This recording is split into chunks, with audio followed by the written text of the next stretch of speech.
But now gold is doing what it did in 2007. It's outperforming. It's caught up, outperformed the stock market. And this is telling us the world knows something bad is coming, and we're probably going to go into some type of sharp pullback and reset before we see things go higher. I do think we're going to see gold 5,000 and change over the next several years, but I do think this whole move has played out. I don't think there's a lot of upside, much upside at all in the precious metals space, very little until it resets. Silver's got a really nice looking chart. It's been moving up. I've been expecting it to go to about 34 to 36, somewhere in this area, bring it back up into these kind of highs over here. A wave of optimism is sweeping through the precious metals market as leading analysts and industry experts project what could become one of the strongest bull markets in decades for gold and silver. Market forecasts suggest gold prices could surge to unprecedented levels between $3,500 and $5,000 per ounce in the coming years, while silver is positioned for its remarkable breakout. ChrisVermeulen, the well-regarded founder of the Technical Traders, brings particular weight to these projections through his technical analysis. Vermeulen points to gold's recent outperformance against the stock market as a significant indicator. Combined with escalating global tensions and market instability, these factors suggest an imminent correction phase that could catalyze gold's dramatic ascent. The near-term outlook appears particularly robust, with multiple market analysts converging on a $3,500 price target for gold within 2 years.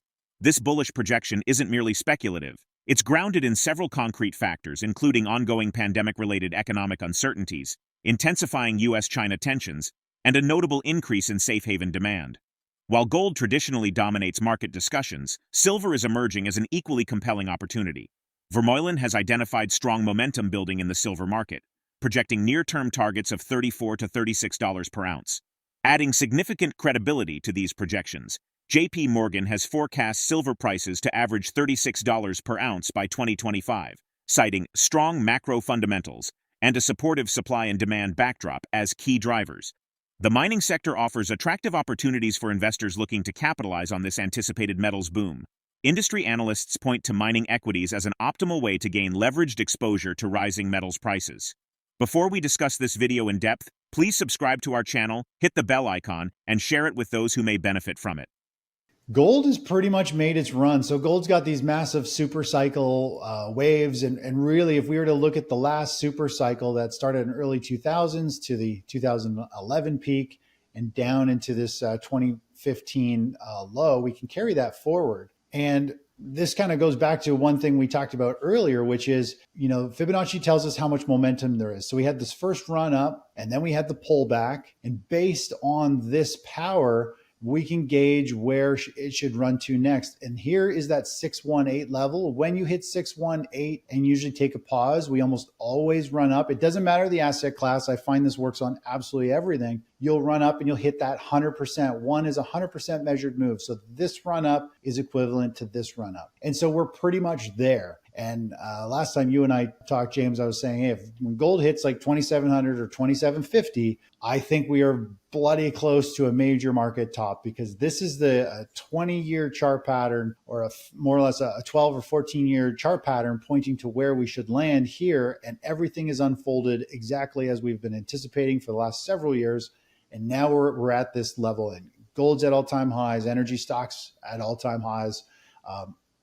All kinds of chaos is happening, wars happening.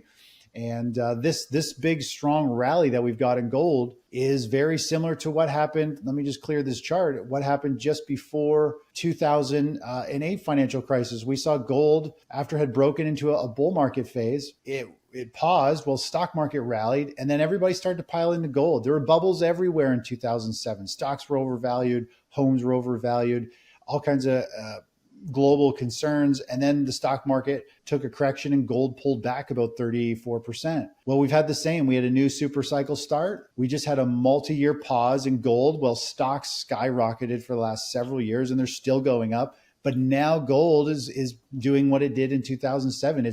it's caught up, outperformed the stock market. And this is telling us the world knows something bad is coming, and we're probably going to go into some type of sharp pullback and reset before we see things go higher. I do think we're going to see gold 5,000 and change over the next several years, but I do think this whole move has played out. I don't think there's a lot of upside, much upside at all in the precious metals space, very little until it resets. And then obviously the wild card will be if there's like a full-on war, then gold could squeeze up and really shoot parabolic even higher. But again, as soon as that fizzles out, we're going to see gold pull back and probably have a 15, 20, or 30% pullback.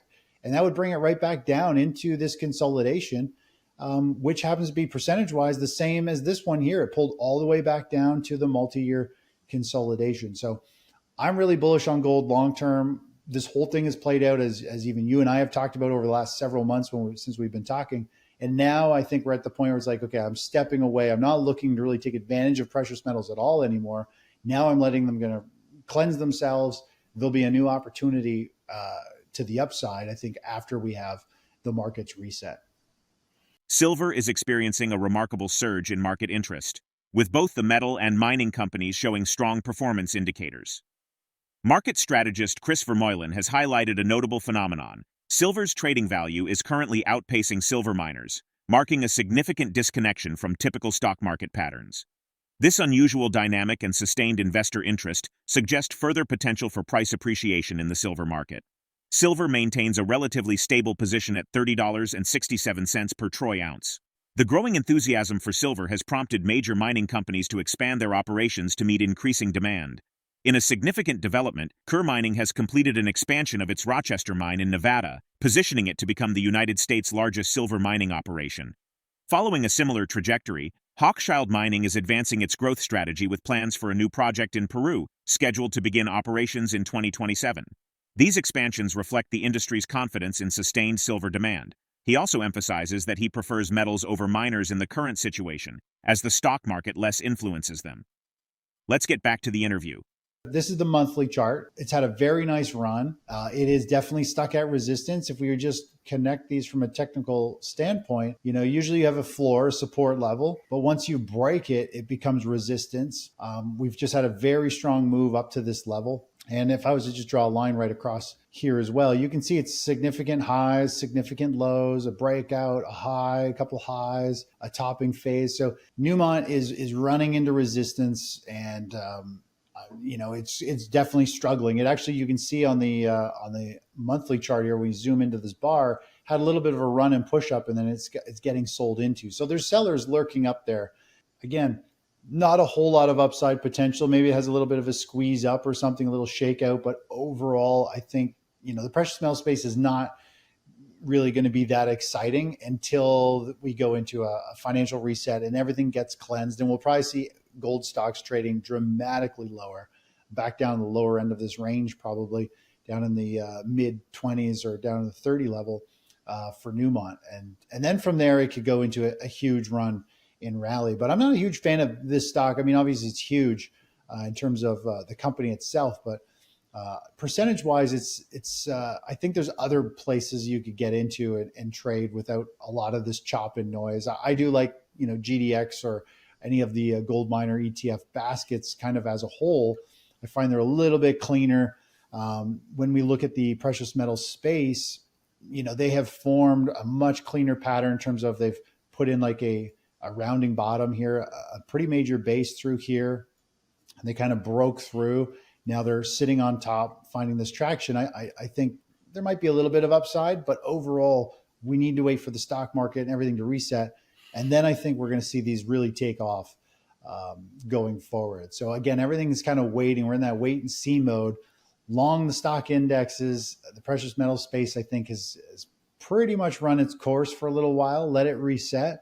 And then it'll be like all hands on deck when that super cycle comes into play, very similar to 2008, where we could see miners and everything really take off. And that's this is what we're waiting for. So this opportunity right here that a lot of us played, it's a life-changing move in a lot of gold mining stocks.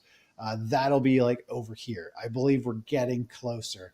And this is the monthly chart. So this could still be 6, 8, 12 months out. but we're actually getting very, very close to, I think, that type of scenario where we can get into the, any type of precious metal miner at that point.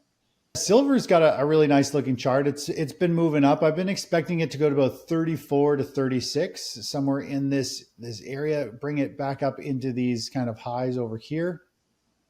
So silver, very similar to the gold miners. I find gold miners and silver are kind of same mentality. It's the same waves and fear. It had that kind of bottoming formation, more or less. It's kind of created that launch pad, and it's moving up now. It's a little higher than the miners because I find it's disconnected from the stock market. People are moving into silver. So there's still some more upside. This has got a nice little chart pattern. We still might see a squeeze up, but once it gets into this resistance zone where we've got significant lows, we've got a couple significant highs, three highs through here, this is going to act as a major resistance zone. So I do think we could still see silver and miners and gold have one more little squeeze and pop up. But I do feel like after that, we're going to see some type of reset and pullback. But silver obviously moving up. I like metals in this situation more than the miners because they're disconnected from the stock market. So if the stock market starts to sell off, the precious metals space, they're a physical asset. They're outside of the equities market. They can actually keep moving up. And that's what we've seen before, where gold continues to rally and moves higher dramatically, while gold miners actually trade sideways because the stock market goes down. And as the current landscape for gold, silver, and gold miners reflects a complex interplay of market dynamics and investor sentiment. Both gold and silver have shown promising upward momentum, with projections suggesting that silver could reach between $34 and $36 per ounce and gold potentially climbing to $3,000 to $5,000 per ounce. What are your thoughts on the future of gold and silver prices? Share your opinions and insights in the comments below. We love hearing from you. If you found this video helpful and insightful, don't forget to like, subscribe, and hit the bell icon for more updates on precious metals and market trends. Thank you for watching.